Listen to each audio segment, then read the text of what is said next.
He's still trying to play gangster. You know, he claimed Bloods. Who put him down? Them throwing up blood. Yeah, man, came Blood. So, He's a former NBA player. when did he go do a drive-by and kill somebody? When did he put in some work? So he mad at me because I said fuck George Floyd. But I said fuck George Floyd the day after he died. I didn't wait years later. I said fuck him after he died.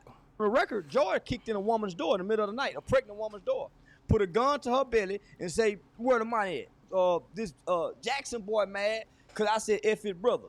He played like he came looking for me. But nigga, ain't nobody in Texas came looking for me. It's easy to find me. Everybody know I carry a gun. The nigga who hit me in the barbershop, he didn't just hit me and walk to the car. You know what I mean? I went and got my gun, nigga. Where you at, motherfucker? Everybody in the bathroom. Yeah, I done scared the people in the building looking for that nigga. That's the part they don't tell. He claimed he looking for me. Nigga, you ain't looking for me with Texas, and this is stand your ground state, and you 7 feet tall. He was a part of my organization. I was giving him an extension of my youth organization where I used to go to Port Arthur and work with the kids in the school at the high school Stephen Jackson went to. Nigga, Dewberry called me and said that nigga looking for me because I would have made it possible to catch a free killer NBA player, nigga, in self-defense. I would love to make a nigga mama cry with those until you gonna hurt me about what I done said, and you done said some things in life that hurt people. You done said something wrong to your woman, a neighbor, but you gonna hurt me for what I said? I'll kill you, nigga. So bring your bitch ass. Shit. That's that baby Joe shit. It's smoke. Start recording. Happened about it in the Dobb hats, nigga. We wouldn't know about threesomes if these niggas didn't put it in song. We wouldn't know about Percocets. We wouldn't know about nothing if these niggas didn't speak it through a microphone to us.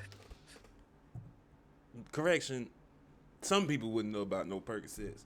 I was taking Vicodin back in there. I'm old. I ain't old, but shit, it was niggas ain't taking Vicodin no more. I don't even think they give out Vicodin, bro.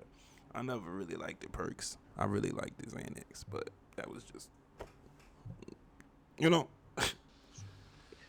We see it in our daily lives, but we can't highlight it because we're to his point, like it was probably somebody influenced by the music that influenced me to do it, you know. But also was just around like the culture, like that Philly culture is deep with the syrup, pancakes, syrup shit, you know. So it just like that Philly, New Jersey, yeah. In survival mode, we're in pain, we're in struggle.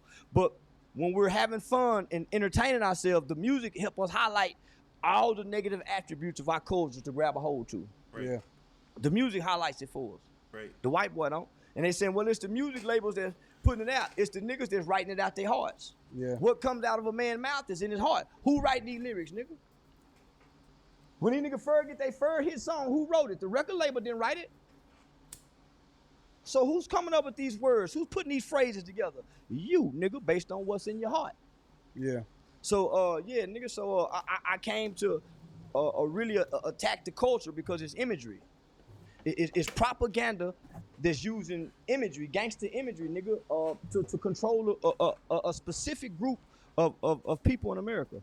And we're targeted by it. So, yeah, that's why these niggas hate me, nigga. I attack their gods. He's still trying to play gangster.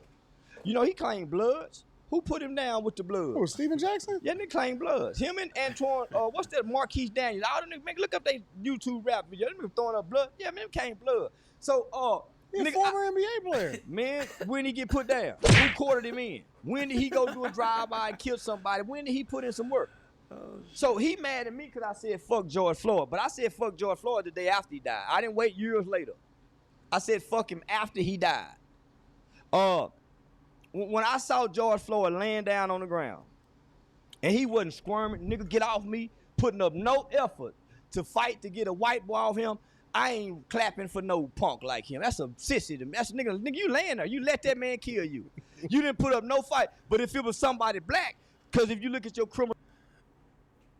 I know he about to go with this shit too, but I'm going to just say though, like, because I done been in that situation where it's been a couple of police on my neck, on my back, on my shit. Nigga, the nigga, it was like 9 niggas. It was a nigga just punching me in the dick. I call him the dick puncher. I looked that nigga dead in the face like, bro, you just gonna punch me in the dick, bro? Like, what's to you? What you on, gang?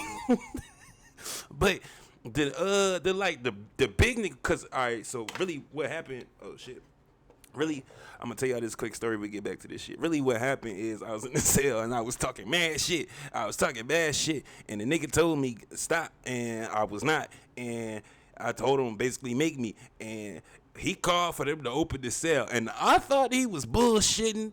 They opened that motherfucker. I didn't move. He like, you better back up, nigga. And I didn't. He ain't say nigga, but he said, you better back up. You better back. He kept calling me boy, too. That was the other shit that kept getting me fucking. You better back up. You better back up. Nigga, that shit slid open, nigga. That nigga Superman punched me to the back of the cell. Bang! I was like, whoa. Nigga, and they rushed that motherfucker. Like 9 niggas, bro. So, like I telling you, like they goddamn, I'm fighting these niggas, but it's get to the point where like they fight me and the nigga is punching me in the dick. Like I told you, the dick puncher. Nigga, the head nigga, the nigga that punched me in the face, bro, this nigga say, bro, if you move again, I'ma snap your neck. So who's to say bro didn't say that to him? Cause as soon as he said that shit, I moved, and that nigga put some more pressure on my shit. I said, yeah, I ain't fucking with him. I ain't fucking with him. You understand me? So, you unless you really been in that situation where it's like, but I never watched the video. I'm not into that type of shit. Like, I don't be watching that type of shit, so. For the record, George kicked in a woman's door in the middle of the night, a pregnant woman's door, put a gun to her belly, and say, where the money at? So, he couldn't do that to the white man when the white man was on it? Make the white man kill you, nigga. That's don't later. Also, if you apparently that's not true. Apparently he took the charge for somebody else. So nigga, I got a will to live, and I'm gonna fight to live. So when I seen that, I ain't had no compassion for him. Yeah. So then when I saw the whole video, I didn't like him after that. Bitch ass nigga should have went to jail. Nigga, he's sitting in the car, the man begging him to go to jail. And I'm saying, when did niggas stop wanting to go to jail? I thought the objective was not to talk to the police. White boy, take me to jail. I get to jail, call my woman, call whoever, or I lay it down. But I don't hold court in the street with the law. Yeah, that's damn sure. I'm going to jail. But he trying to. That's damn sure. One thing I learned early on, bro. Do not sit there and argue with them niggas. If they is ready to take you to jail, bro, let them take you to jail, bro. Like, worry about all that other dumb shit later, bro. Shut your fucking mouth and keep it pushing, bro. Shut your mouth and keep it pushing, bro. Like, if they already dead set on you going to jail, bro, just get out the car, go to fucking jail, bro. Call your lawyer, worry about that shit. Don't be, I gotta record. No, don't nobody get no fuck. Because humans, bro, they're still humans. They're not fucking robots. So you sit there and piss them off, bro. They gonna make the decision and say, I'ma just take the chance. Why would you do that? Swallow the dope, big bad nigga. So this Jackson boy mad, cause I said F his brother. He played like he came looking for me. But nigga, ain't nobody in Texas came looking for me but that one nigga. And he found me. And it's easy to find me. Why would he come looking for you? He said he wanted to see me about this George Floyd sentence. That's but a he grown did not man in to go Texas, see. and everybody know I carry a gun. The nigga who hit me in the barbershop, I got charged with 2 aggravated assault for chasing him with my gun. He didn't just hit me and walk to the car. You know what I mean? I went and got my gun. Nigga, and the police charged me for catching me on camera, running through that bitch, looking, where you at, motherfucker? Everybody in the bathroom. Y'all done scared the people in the building looking for that nigga. That's the part they don't tell. So yeah, now, so now, nigga, he claimed he looking for me. Nigga, you ain't looking for me with Texas, and this is stand your ground state, and you 7 feet tall.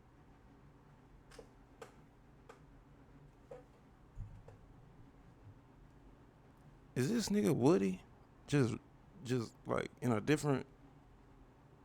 No, I feel like this nigga is Woody. It wouldn't be too crazy. It's just a little bit of makeup.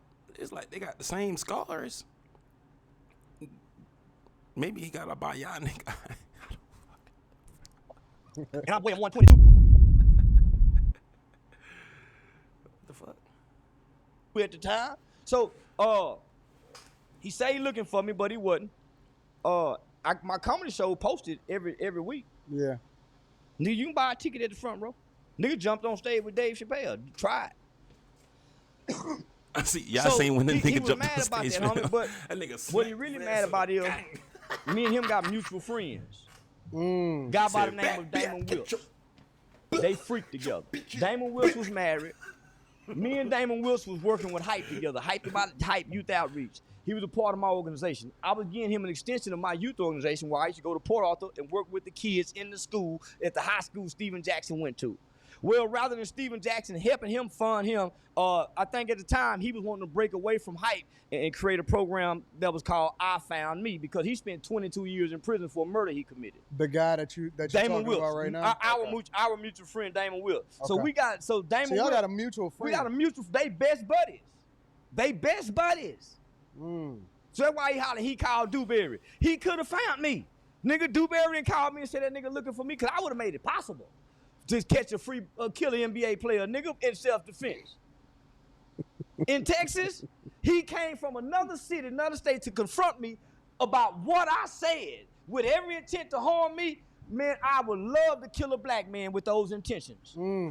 I would love to make a nigga mama cry with those intentions. You gonna hurt me about what I done said, and you done said some things in life that hurt people. You done said something wrong to your woman, a neighbor, but you gonna hurt me for what I said? I'll kill you, nigga. So bring your bitch ass. So he talking like that, nigga. I keep weapons for black folks like him. So he done made all these threats, homie. Truth, nigga, bro, so Damon because you don't never have to worry about no. After doing 22 years. Like you don't never have to worry about no white folk. Like I still like keep my shit. Like you know what I'm saying. Like I still be on point even if it's just white folk. But like, especially if I'm around all white people. But at the same time, like I mean, I guess it's the same for me. Like I'm on point wherever I'm at. But like. Yeah, I ain't even gonna say it's niggas, because I'm thinking of white folk. I'm thinking it's everybody. It's just person by person, bro. Once you show me something, bro, like that, it's it. That's it. Working with me, we're going to, this is documented. We're going to youth organization, we're going to youth prisons, we're going to in Port Arthur. So rather than Stephen Jackson helping him fund this, he taking him away from his family. They fucking hoes, having threesome, recording it, and the man wife find it. So while he out, the guy that just got out of prison. Yeah, the guy that just got out of prison. So while Damon Wilson running with Stephen Jackson as a crew, hanging with the rappers rather than working with the kids that we had going on, I'm on a thing saying fuck the gangs, fuck Nipsey Hussle. So they say, oh man, nut tripping, cuz. So now I'm tripping, cause we all in the same little clique, right? Yeah. So it's another nigga in the clique, fucking Damon Wilson's wife, while he out partying. So he the one letting him know, man, look what Stephen Jackson doing with your husband. So that's why these niggas mad at me. What the? They don't just want to tell the truth, man. Why? So I'm saying, nigga, I ain't known for none of what y'all doing, nigga. I been working with kids. I ain't known for fucking on these kids' mamas. Man, I ain't doing so, nigga. I ain't even came to the internet then yet, homie. I ain't even came to the. So I'm saying, if this nigga really your homeboy, nigga, tell him open some doors for we really working with kids. Yeah. So yeah, that's why these niggas, homie, yeah, they won't tell the whole story to him. He got to grow up, man. So that's why he's still talking, up, bro. nigga. Yeah, nigga. Yeah. Ain't he in his 50s? He older than me, I think. Nah, he might a few years.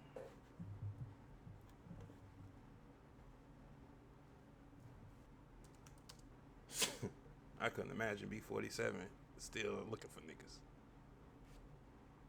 You're younger than me. Man, nigga don't want, homie. Don't none of these niggas want no problem, homie. I was 29 saying, all right. This is stupid. Well, really, one of my homies just told me, like, bro, something wrong with you, bro. Like, you need to chill. And then it was some other shit going on, but at that point when I was like, bro, I'm too old for this shit, bro. I'm ready to have some kids and do some shit. I'm out, like, you know what I'm saying? Like, I guess if you done had everything already and you never got to do the street shit, that shit, bro. Why ain't nobody caught me yet? These niggas don't want to catch me. How I could have been caught? I ain't trying to do no gangster shit, and I don't give a damn if y'all see me doing it. Fuck that. I ain't trying to go to jail. I ain't trying to go to court neither, nigga. I hate that. $500 That's true. It's a misdemeanor. My bad. But what they know is he got something he gonna use. Not on that, he older than me, I think. Nah, he might a few years younger than me. Man, nigga don't want, homie, don't none of these niggas want no problem, homie. That's why ain't nobody caught me yet. These niggas don't want to catch me. How I could have been caught? I guess, I don't know, man. I would think that to make that type of money. It ain't nothing. It ain't nothing to go to jail for beating me up. I'm just a $500 bond. It's a $500 bond. That's true. It's a misdemeanor. But what they know is he got something he gonna use. Not only that, I'm going to jail because he gonna call the police. Once I realized that the most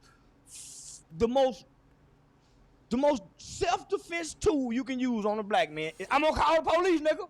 Watch how fast he go when you try to act like you go down 911. Because if he do anything after that, the white man have put a law in place that's called interfering with a 911 call. If you say, bitch, I don't give a damn about you calling 911, and she on the phone with 911 and 911 her, that's interfering because you're trying to intimidate her. Yeah. That's a felony offense, nigga. Just get 911 on the call and let him talk bad in the background. Just call 911 and let him talk bad in the background. Hey, I ain't lying. He dropping some Jews, but stupid ass nigga. 5 years ago, I wouldn't even be on none of this shit. Law. That's why he make laws every year. Fuck with me about kids if you want talking about pop your ass. I'm gonna call the police. America is with his law. Don't you know? Fuck with me and my kids if you want to. I'm going to pop your ass and call the police. Matter of fact, I'm gonna call the police and say I've been fearing for my life. I've been telling him to back up. He not backing up. I'm about to shoot him. He gonna say, "No, you not. He ain't ready to shoot me." And I'm gonna say, "Sir, I fear for my life. Please back up, back up, back up." Boom, boom, boom, boom. That's what's gonna happen. I'm telling you. So, and I'm gonna say, it's gonna be the quickest self-defense case ever. Mailed himself in the mail and got out of slavery by mail with the law. I'm that so man, dangerous. Nigga, you dumb ass nigga can't come on here and argue with me and be talking about hurting me. You looking for me and you publicly saying this. The only reason I got charged with those 2 aggravated assaults because I once went against our police department when an officer got killed. That's what brought me and Tegan together. My best friend, one of my best friend's sons by the name of Dacian Steptoe, killed a high-ranking Fort Worth police officer. Once I spoke about that on Cam Newton's podcast, that's when they put those charges on me. As soon as I came back from that podcast, that's because I pulled the scab off. But because they unjustly and wrongfully had killed that kid. They didn't bring him to trial. They executed him on the spot because nigga Garrett Hull was a bad motherfucker in the police department. Yeah. They executed that. So nigga, when I brought that up, homie, that nigga, when I got back, nigga, they had charges, felony charges on me. So they called that kicking the ball down the road. They knew I was gonna beat it. But nigga, they knew, man, nigga, I was attacked. And this guy was a killer. This was our Woody. This was our thug. Yeah. Everybody scared of this nigga, homie. I ain't scared of evil, nigga. Because I know what these niggas scared of. Yeah. Me and the law. And guess who the law? Me. Nigga, I work. Nigga, I helped the FBI create a new COINTELPRO just like they used nigga to kill Fred Hampton. I'm the nigga they can get to kill Fred Hampton again. Nigga better leave me alone. Nigga make me mad and I go work with the police against them, nigga. And I really love the police. I really love law enforcement because I think them the baddest motherfuckers walking on earth. Law enforcement. I see how everybody get right when they come around. I wish I could have been one. So now, nigga, I just join them in spirit. What do you think about I don't know about all that shit. DC and the police? I think we need to go to Chicago next, Trump. I think Chicago next. Go put them boots on the ground, kick them niggas' ass. Cause listen, never in the history of America until they had niggas fresh out of slavery. Until niggas was trying to build Black Wall Street, they had never went a whole week and niggas didn't kill nobody. When we had a struggle, we didn't have black on black crime. Nigga had to be a roof and try to stop the toilet from leaking. These niggas got somewhere free to stay. So they got time to kill one another. We need fuck the National Guard. Send them motherfuckers that caught Bin Laden. Get them niggas ass out of retirement and send them to they caught in Chirac, don't they? Yeah. Don't they call it Chirac? Sure. Then let Trump send the federal military on there and kick them niggas in their ass. That's the only thing gonna get these niggas right. They My went cousin a whole was part of the week regiment with that, 0 murders. Thank you, that Donald Trump. That's unheard of in America. Somebody dies every 3 minutes in America. Thanks to Donald Trump, and 0 bodies was counted. Recently one person died. And immediately Trump said they need to bring the death penalty. Man, listen, Trump, fuck the death penalty. Send them where you just sent that Mexican over there in El Salvador, where they ass like this. They bald head down. Send their ass over there.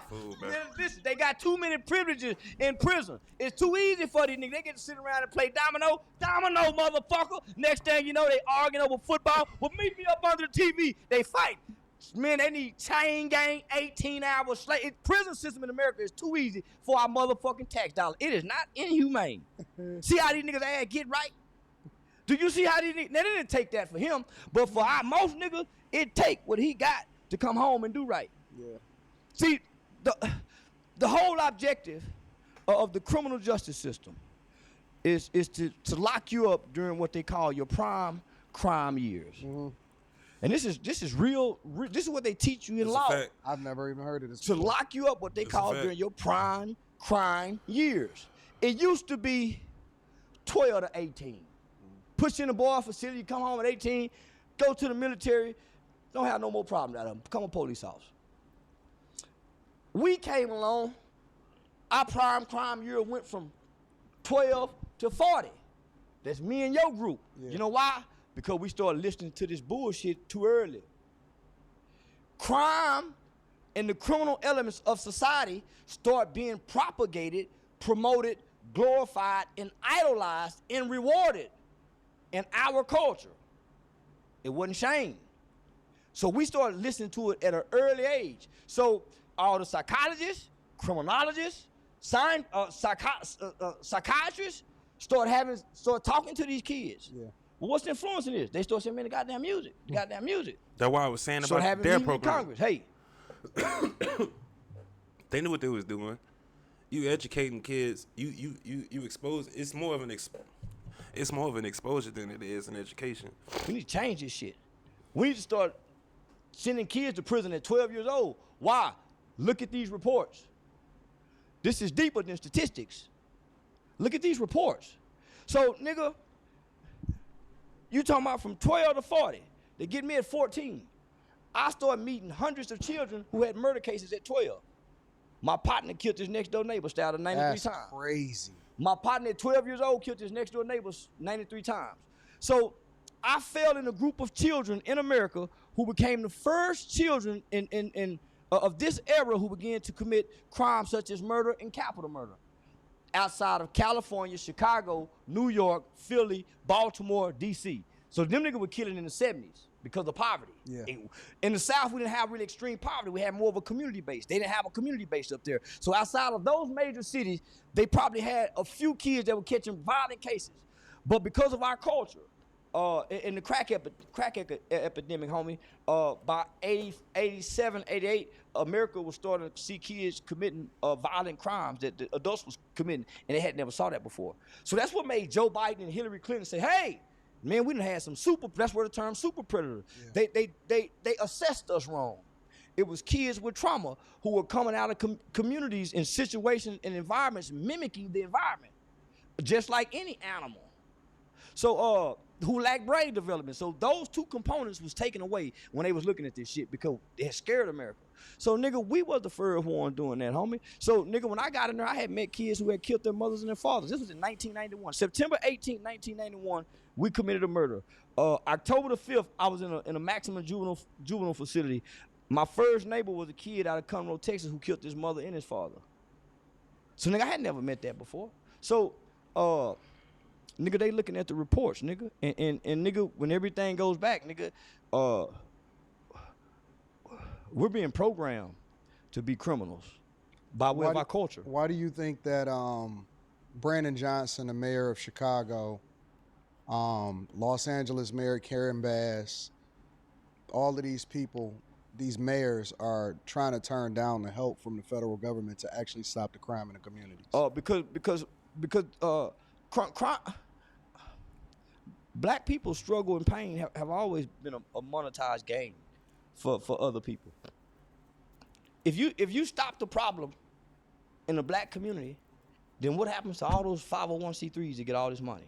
From Goodwill to DAV, the Boys and Girl Club, to black churches, all these motherfucking 501c3s that get all this money to help funnel, shake, control. What happened, nigga? A 501c3, the 501 it's a nonprofit, bro. This is how you control, nigga. You need these problems. But nonprofits, you need the problem to fund why your money that you get untaxed. It's just a lot of benefits to a lot of money. problems to control. And what do? You monetize the control. It's called control chaos. You know what? One of the things that he does speak on a lot, and he just got off of MSNBC, Brandon Johnson, the mayor of Chicago, is he keep talking about these forming more community groups, asking for $800 million more dollars. Everybody who wants to help the black community is somewhere asking for somebody to get him some money. I know he about to say something about Umar. Man. I know he about to say something Say, about listen. Umar. He got to. I learned this, homie. I started with all these people. They would bring me to Washington, D.C. I started out with the Campaign Fair Sentencing for Youth. This was like being drafted to the NFL for me. Nigga, I'm in Texas. I'm one of the biggest speakers in Texas. I'm in state Congress legislation. I'm partnering with one of the biggest lobbyist organization in the state of Texas, which was the Texas Criminal Justice Coalition at the time. Nigga, they bringing me to D.C. I'm helping impact laws and legislation. I'm fighting to raise the age of juvenile jurisdiction from 17 to 18. So, nigga, I finally catch Washington, D.C. Nigga, they call me. Nigga, they draft me, bring me into the organization. But I'm too vocal, and I don't want to polish. And they know I can polish. If they can polish me, nigga, I'm a poster child for the nation. Nigga, I did a national webinar with the White House, with the Office of Juvenile Justice Department. It was me, Glenn Mitchell, Xavier Macbeth. I can't think of the other guy's name. So we did a national webinar, homie, with almost every judge, DA. I've had a big impact on the criminal justice system in America. But niggas don't know that. So let me just say this. So I learned a lot. So I would go to DC. I had my own 501c3. I had youth programs. I had curriculum that I had created. Nigga, I had an organization of over, at the time it was 43 men who had all committed murder when they was children, had served 18, 19, 20, up to 28 years from crimes they committed when they was children. So we was going to DC to get juvenile life without parole abolished. So they got like 2,000 guys in America. 800 was in Angola. One of those guys who eventually ended up being released from us working on this law, me and him are friends today, a guy by the name of Edgar Brown. They call him E Solid. So homie, I'm on Facebook trying to spread this law, nigga. But I'm dressed up. I'm not cussing. I ain't smoking weed. So I'm learning a lot as well. So what I realize is nonprofits were created during the civil rights movement. And how I learned this is the Annie Casey Foundation is the 501c4 in Washington, D.C. that really controls all this $1 billion grant funding going out through America. So most people, man, if you got a backing by the Annie Casey Foundation, you get money forever. So I actually met the executive director of the Annie Casey Foundation like around 2012, a guy by the name of Bart LeBeau. So I stayed at Bart's house for like 2 days, just traveling the country, doing speaking engagements, and doing all kind of training. They was grooming me to be a bad motherfucker.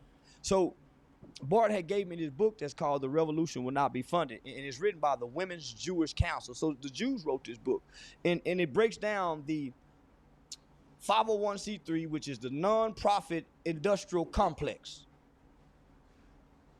In the prison and industrial complex, how is the nonprofit industrial complex? So nigga, nonprofit does nobody any good except the people that's running it. It's a scam it's a scam act like it's solving a problem. So the real play is to continue to get funding, and that's one of the reasons why they don't really want crime to stop, because they can then use that to make sure. Not only that, man, you hitting it on the head. So let me just break it down for you. So this book breaks it down why they was created, the when, the how, and nonprofits was created to hinder and control social movements. That's why your Democratic Party is always saying, hey, we need more funding for this, to hinder and control this movement over here. Say, hey, we want to make these people independent and strong. To hinder and control social movements. Yeah. To funnel money for the rich. That's why the first thing they say to do, get your LLC to nonprofit. You'll send this money over here. Who you'll put on the board? Your friends and your buddies who you know in the community got a little power. They're going to be able to get you to fund you. So you're going to have a working board members. That's why they say don't put your family members. You're going to get prominent people who know other prominent people. That's your working board. Hey, I'm a board of directors that sits on hype about hype. He's a great kid. So they're going to get the money. So they all go funnel money down here, which actually comes back over here. So this book highlights the fact that 95% of nonprofits spend almost 95 to 99% of their fundings, donations and grants on keeping the lights on, furniture, the cars, the trips. They go hire their mama to be the CEO. They go hire their other girlfriend to put people in family in these positions and pay them a salary and find a way to re-itemize the money. Yeah. And only 5% actually goes to the work that they do. That's why your CEOs of Goodwill have these large salaries. That's why these people sit on these boards of American Airlines forever.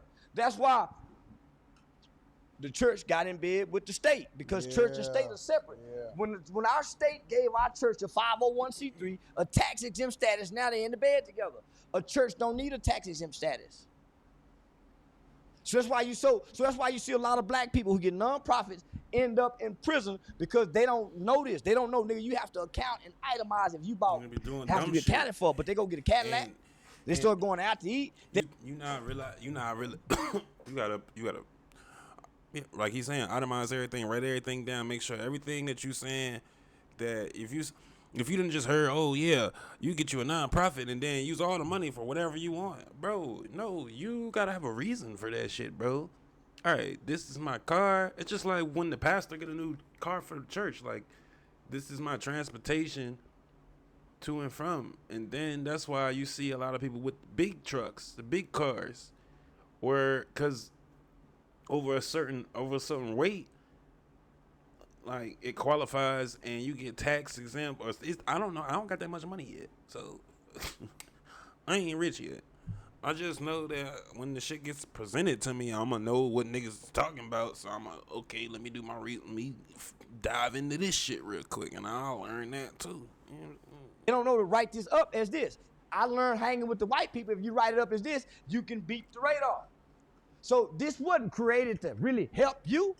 That's why the people who got it, that's really getting the money, they're not visible, really helping. And the people that's really helping don't get the money because they'll solve the problems.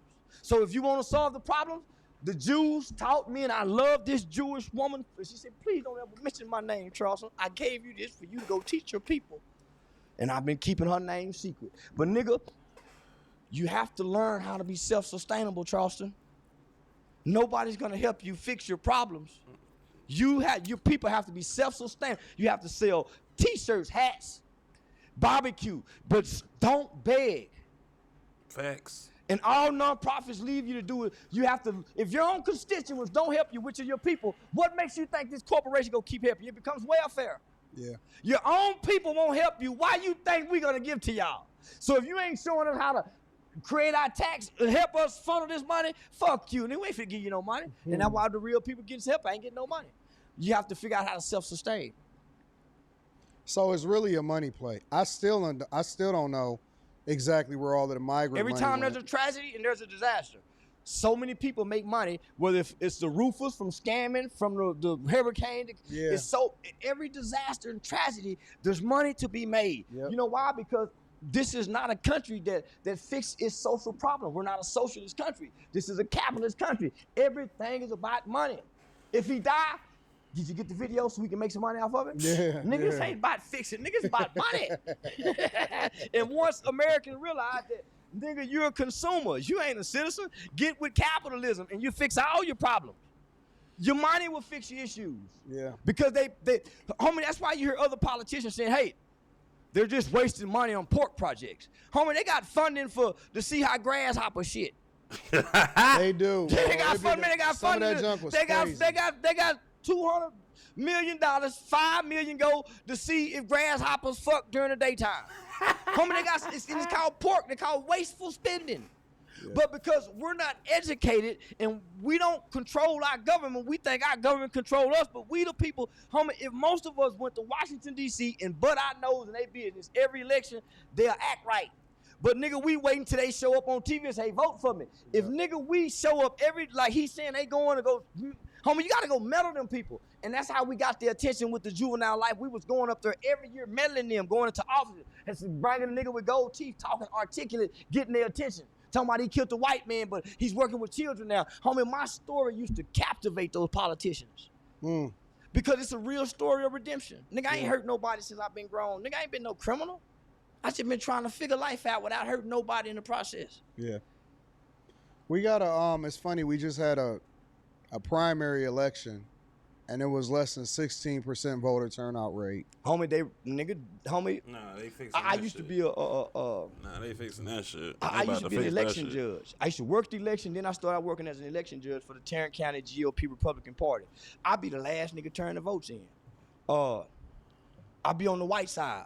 I get to work all day. I see the black people over there, homie, they hardly get no votes. But they, homie, so I went to our Republican politicians to say, y'all think we can put a polling place down at the Classy Lady? Nigga, you know what the Classy Lady is. Yeah, I know what the Classy Nigga, Lady they is. agreed to it because they know we could have got some Republican votes down there. Now they're closing down places where just to low the voters turnout.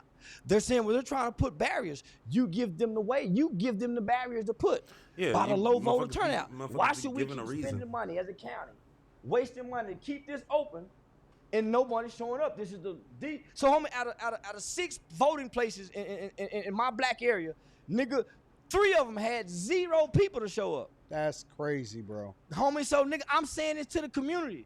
Homie, I'm saying, homie, if I get 10 people to come down here with me on Tuesday, we can get a swimming pool built. Nigga, I can't get 3 people. But nigga, That's insane, I can bro. get 10,000 people to watch me online and cuss somebody out in church at a political meeting. So homie, nah, nigga, so somebody gotta hit a reset button for us. Either we gotta hit it, but nigga, we got to go back. We can't go forward. Cause going forward, we go backwards anyway. Cause we're not equipped to move forward with the rest of the world. That nigga Charleston be on your ass, man. I'm gonna do it part 3. We're gonna do it because I can't do it all at one time, bro. It'd be too much information at one time. That's why I be doing this shit, bro. Just help make this shit digestible for motherfuckers that look like me, gang. That's it. But the nigga be speaking facts. He just be talking crazy to get your attention. And if y'all niggas ain't figured that shit out yet, I don't know what else he got to do to he tell you that that's what he doing, and then he do it, and then y'all just forget. I don't understand how y'all forget. Y'all be like, how could he ever? He just said he done turned himself into the Denzel Washington of the internet, like meaning he is the best actor that has ever been on the internet. He does not believe anything that he be saying for real. And nobody is, the majority of people are unable to just digest the bullshit from the truth, the passion from the smoke screen, you know? Like, I don't know, bro. I'll see y'all tomorrow. Love y'all. Shit. That's that baby Joe shit. It's smoke.